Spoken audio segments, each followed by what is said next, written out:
How to avoid gold diggers and falling into the trap of dating and possibly even marrying, having kids with a gold digger.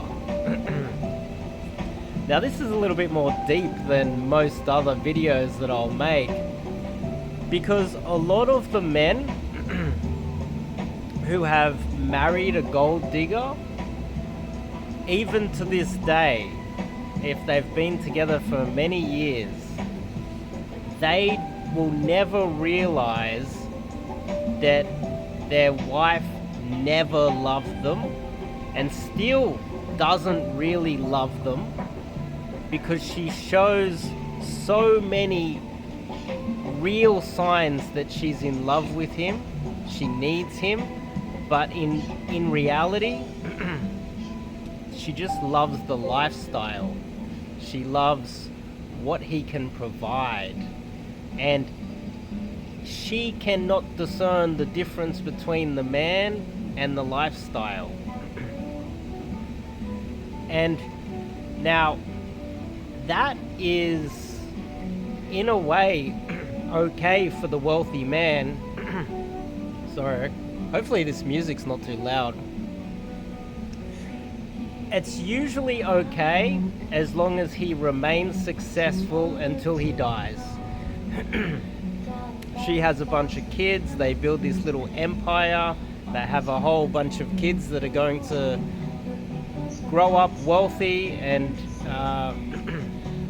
his genes are going to move on to the future and multiple generations down the track. But he will never know, as long as he doesn't lose his wealth and that he doesn't make any major mistakes.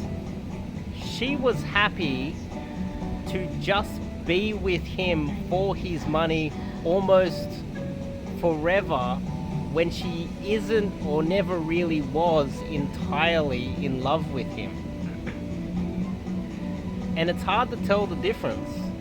Was she really in love with him or was she not?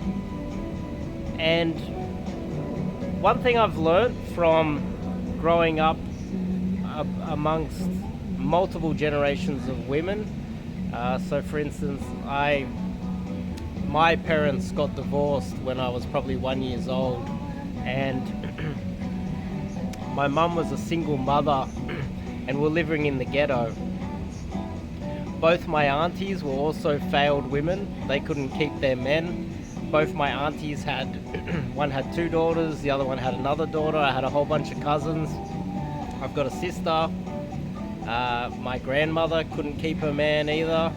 And I was surrounded by multiple generations of women. And part of the reason why a lot of men that grow up with a single mother, they fail in life, is because the female part of this whole relationship is really just find a guy that has resources.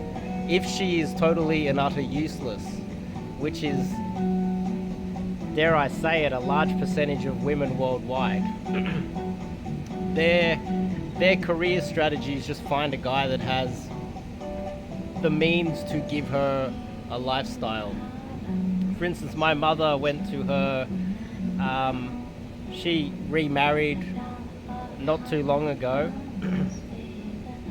and this man has a lot of money, and she went to her high school reunion, and she was paraded around as if she was the most successful, when she hasn't achieved anything in her entire life. So imagine if a man was paraded around when his only achievement was, I don't know, winning the lottery or something. Most people would understand that he never earned anything. You have to earn it as a man. But as a woman, you just need to lock down and manipulate somebody who has those resources.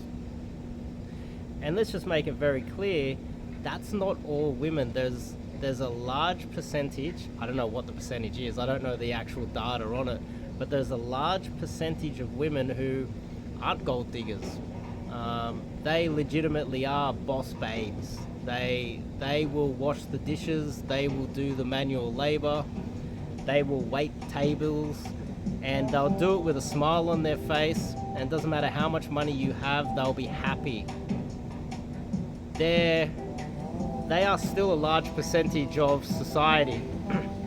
Because if you think about it, if the parasitic women were the majority of the female gender worldwide, the global economy would totally collapse. And there are a lot of good ones out there. But if you are a man of means, you have to be very careful. I would say if you want to find genuine love, you want to try to hide your wealth early on. You don't want to be, you might act, in the early stages, you might have to lower your standard of living. You might have to start to ask a lot of questions about how much does that cost? Oh, we should take the cheaper option. We're not going to take a holiday this year. Try to avoid your lifestyle looking too wealthy in the early stages of the relationship, and test her to see what she's made of. You can't have it both ways. Oh, I need to do a trip overseas, so I got to take her with me. You just can't take it. You can't do the trip. Maybe even downgrade your house or apartment and rent out somewhere. And try to downgrade your lifestyle in the early phases of the relationship. And if you're wealthy enough to have money to splash around, you should have the means to rent a smaller apartment and hide your wealth. In Australia, we have a thing called tall poppy syndrome, where it is kind of frowned upon. It is the opposite of the American and somewhat the British culture, where they try to constantly show up each other, try to look more wealthy and successful and big note each other.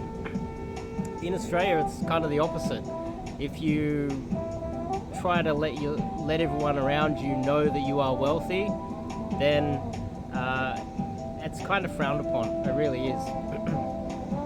And if you could take on that one aspect of Australian culture that I would say is world class, then you'll be ahead of the majority of men out there that lead with their wallets.